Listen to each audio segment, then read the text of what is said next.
Assalamualaikum warahmatullahi wabarakatuh.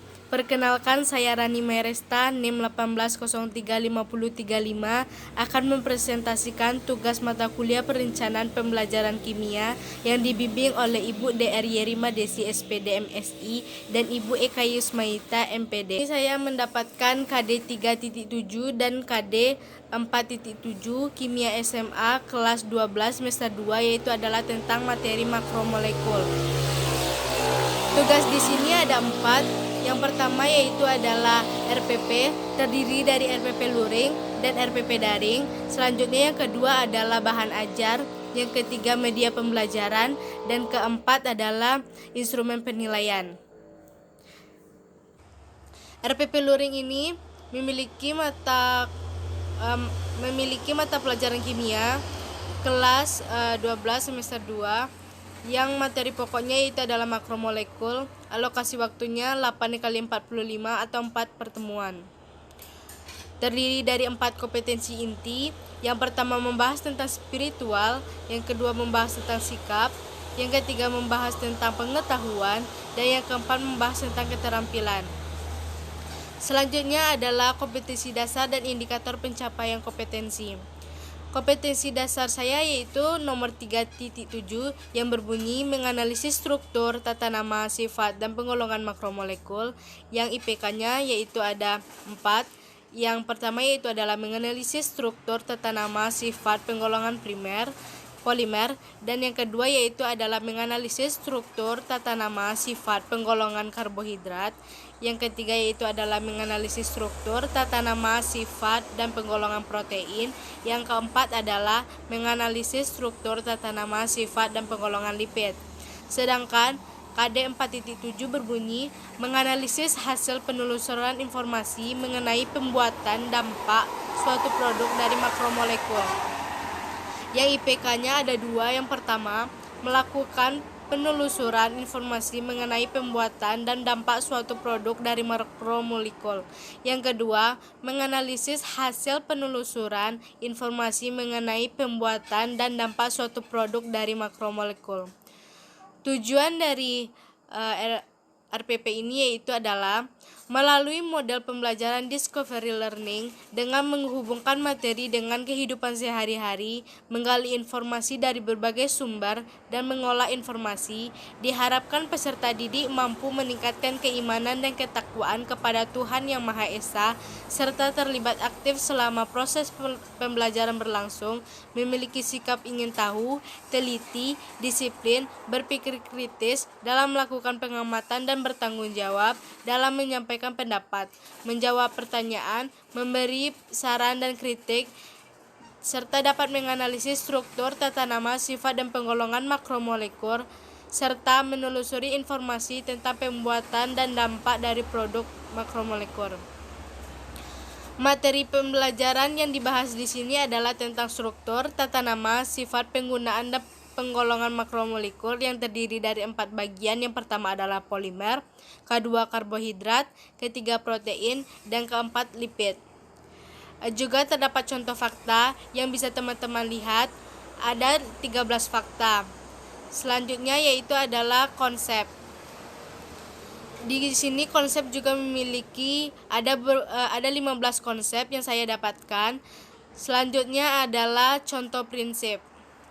Contoh prinsip saya mendapatkan 5, dan selanjutnya adalah contoh prosedur. Contoh prosedur terbagi menjadi 2 juga, yaitu adalah contohnya pertama adalah pengujian karbohidrat dan kedua adalah pengujian protein. Selanjutnya adalah pendekatan atau model atau metode pembelajaran. Pendekatannya saya menggunakan scientific learning, sedangkan model pembelajarannya saya menggunakan discovery learning, dan metode pembelajarannya ada ceramah, diskusi kelompok, tanya jawab, dan penugasan. Media pembelajaran yang saya gunakan adalah LKPD, PowerPoint, tayangan video, dan lembar penilaian. Sedangkan alat dan bahannya, yang pertama adalah alat, saya menggunakan LCD proyektor dan laptop. Selanjutnya adalah bahan, saya menggunakan spidol dan papan tulis. Selanjutnya adalah sumber belajar. Sumber belajar saya memiliki ada buku kimia SMA yang terdiri dari 2 buku. Selanjutnya adalah buku perguruan tinggi terdiri dari 4 buku, dan selanjutnya adalah sumber-sumber dari internet yang saya cantumkan linknya. Selanjutnya adalah langkah-langkah pembelajaran. Langkah-langkah pembelajaran ini saya bagi menjadi 4 pertemuan. Yang pertama kita bahas adalah pertemuan pertama. Indikator pencapaian kompetensi yang dibahas yaitu adalah menganalisis struktur, tata nama, sifat, dan penggolongan polimer, dan selanjutnya adalah menganalisis hasil penelusuran informasi mengenai pembuatan dan dampak suatu produk dari makromolekul. Sedangkan tujuan pembelajarannya yaitu adalah yang pertama, peserta didik dapat menganalisis struktur, tata nama, sifat, penggolongan polimer, dan yang kedua yaitu adalah peserta didik dapat menganalisis hasil penelusuran informasi mengenai pembuatan dan dampak suatu produk dari makromolekul. Kemudian di sini ada langkah-langkah pembelajaran, terdiri dari tahap, kegiatan, karakter, dan estimasi waktu. Tahapnya pada discovery learning ini terdapat 3 tahap, yaitu adalah pendahuluan, kegiatan inti, dan penutup. Di mana pendahuluan ini juga terdapat beberapa kegiatan. Yang pertama yaitu adalah orientasi, yaitu dijabarkan sebagai yang pertama, guru memasuki kelas dengan mengucapkan salam dan akan dijawab oleh peserta didik, dan peserta didik dicek kebersihan kelas masing-masing, misalnya susunan bangku di dalam kelas dan kerapian seragam, yang memiliki karakter disiplin, religius, dan santun. Yang kedua yaitu adalah guru memerintahkan salah satu peserta didik atau ketua kelas untuk dapat memimpin doa sebelum belajar. Karakternya adalah tanggung jawab. Yang ketiga yaitu adalah peserta didik mendengarkan guru dalam menyiapkan fisik dan psikis peserta didik dalam mengawali kegiatan pembelajaran kimia dengan menanyakan kabar dan kesiapan peserta didik dalam memulai pembelajaran, memiliki karakter disiplin. Yang keempat adalah guru meminta salah satu peserta didik untuk memimpin menyanyikan lagu Indonesia Raya, memiliki karakter nasionalisme. Yang kelima yaitu adalah guru mencek kehadiran peserta didik satu persatu apakah ada yang sakit maupun izin. Yang keenam adalah peserta didik mendengarkan guru dalam menyampaikan judul dan tujuan dari pembelajaran kimia hari ini, yaitu tentang makromolekul. Kegiatan kedua yaitu adalah apresiasi yang dijabarkan menjadi yang pertama, guru dan peserta didik mempelajari materi tentang makromolekul dengan mengaitkan materi dengan kehidupan sehari-hari. Yang kedua, guru bertanya kepada peserta didik dengan pertanyaan prasyarat, misalnya, apakah yang Ananda ketahui tentang makromolekul ini? Yang kedua, apa saja yang termasuk ke dalam makromolekul ini? Yang kegiatan ketiga yaitu adalah motivasi, di mana motivasi ini peserta didik mendengarkan guru memberikan gambaran tentang materi makromolekul dalam kehidupan sehari-hari seperti apa manfaat dan materi pembelajaran makromolekul. Selanjutnya adalah pemberian acuan yang dijabarkan menjadi 6 tahap. Yang pertama yaitu adalah peserta didik diberitahukan materi pelajaran yang akan dibahas pada pertemuan itu. Yang kedua, peserta didik diberitahukan tentang kompetensi dasar, indikator, dan KKM pada pertemuan yang berlangsung. Yang ketiga, peserta didik diminta oleh guru untuk membentuk kelompok kecil. Yang keempat, peserta didik diminta untuk membaca selama 10 menit terlebih dahulu untuk memahami materi hari ini. Yang kelima, guru menjelaskan mekanisme pembelajaran. Dan keenam adalah peserta didik menyimak guru dalam menyampaikan pembelajaran. Selanjutnya adalah kegiatan inti. Kegiatan inti ini juga terdiri dari beberapa tahap. Yang pertama adalah stimulasi, bisa teman-teman lihat sendiri. Yang kedua adalah identifikasi masalah, juga terlampir dalam video ini. Yang keempat adalah mengumpulkan informasi. Yang kelima adalah pengolahan data. Yang keenam ada pembuktian. Ketujuh adalah menarik kesimpulan. Bisa teman-teman perhatikan. Dan selanjutnya adalah penutup. Penutup terdiri dari 5 bertahap, yaitu peserta didik diminta oleh guru untuk mengumpulkan hasil diskusi kelompok. Yang kedua, peserta didik diberikan evaluasi dan penugasan. Yang ketiga, peserta didik mendengarkan guru menginformasikan materi untuk pertemuan berikutnya. Yang keempat, guru mengakhiri pembelajaran dengan mengucapkan hamdalah. Dan kelima adalah guru mengucapkan salam dan meninggalkan kelas.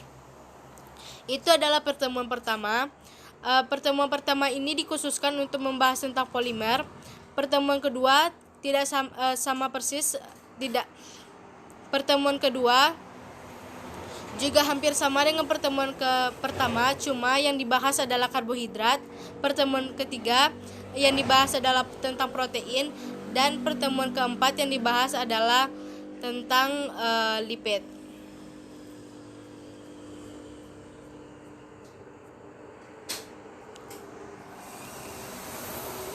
Selanjutnya adalah penilaian. Pada penilaian ini yaitu teknik penilaiannya. Pertama adalah penilaian sikap, mencakup tentang observasi, penilaian pengamatan sikap, dan penilaian diri. Selanjutnya adalah penilaian pengetahuan, terdiri dari tes tertulis, penugasan, dan tes lisan. Yang ketiga adalah penilaian keterampilan, yang terdiri dari penilaian unjuk kerja dan presentasi. Bentuk penilaiannya, yang pertama observasi, yaitu adalah LKPD. Yang kedua adalah tes tertulis, uraian, dan lembar kerja. Unjuk kerja yaitu lembar penilaian presentasi dan portofolio. Dan juga terdapat remedial dan juga pengayaan.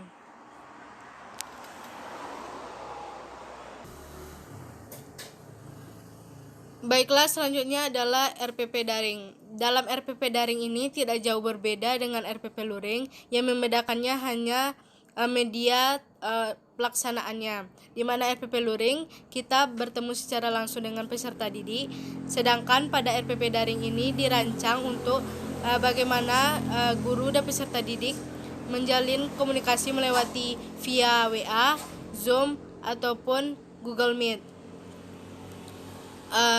Tahap-tahap dan juga bagaimana kegiatan pembelajarannya juga sama dengan RPP daring, RPP luring sebelumnya.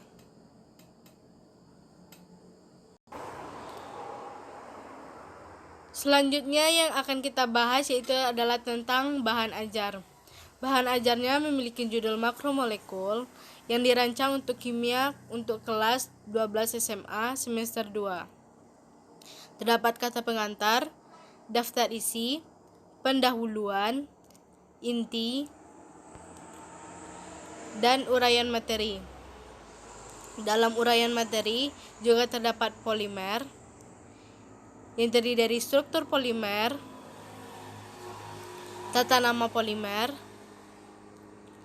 sifat polimer, penggolongan polimer, dan dampak negatif penggunaan polimer dan penanggulangannya. Selanjutnya materi kedua yaitu adalah karbohidrat, terdiri dari struktur karbohidrat,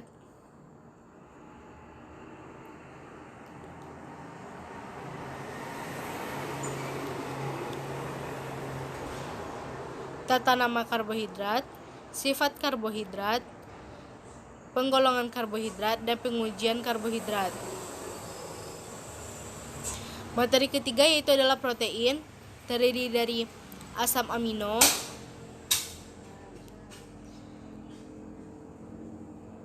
selanjutnya adalah struktur protein, kemudian tata nama protein, sifat protein, penggolongan protein, denaturasi dan renaturasi protein, dan selanjutnya adalah pengujian protein. Materi berikutnya yaitu adalah lipid. Pada lipid ini juga terdapat beberapa materi yang diuraikan, yaitu adalah lemak atau minyak,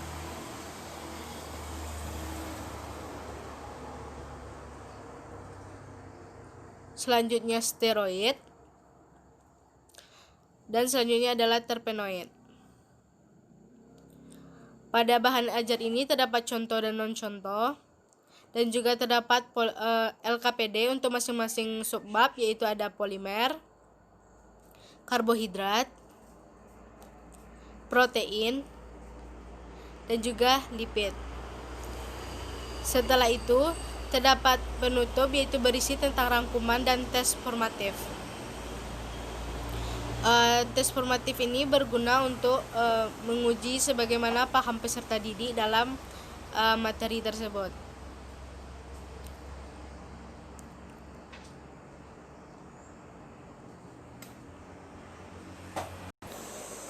Selanjutnya yaitu kita bahas tentang instrumen penilaian.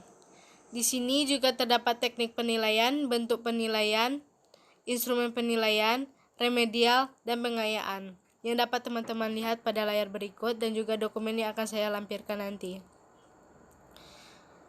Terdapat lembar pengamatan penilaian sikap, ada rubriknya,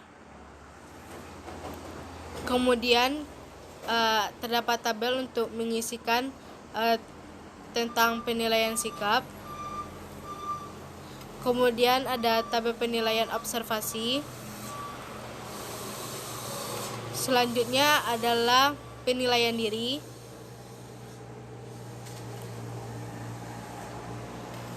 Dan selanjutnya ada lembar penilaian pengetahuan, yaitu penilaian tertulis sebanyak 21 soal objektif atau pilihan ganda.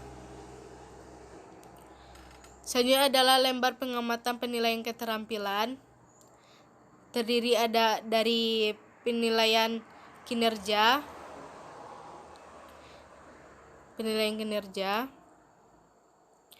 dan penilaian presentasi.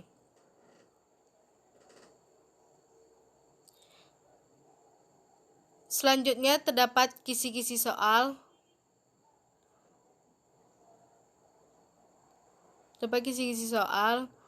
Terdiri dari kolom IPK, materi, indikator soal, level kognitif, bentuk soal, dan juga beserta kunci.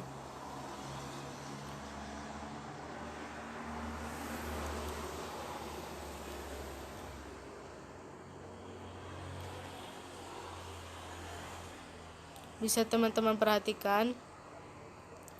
Selanjutnya ada kisi-kisi soal evaluasi.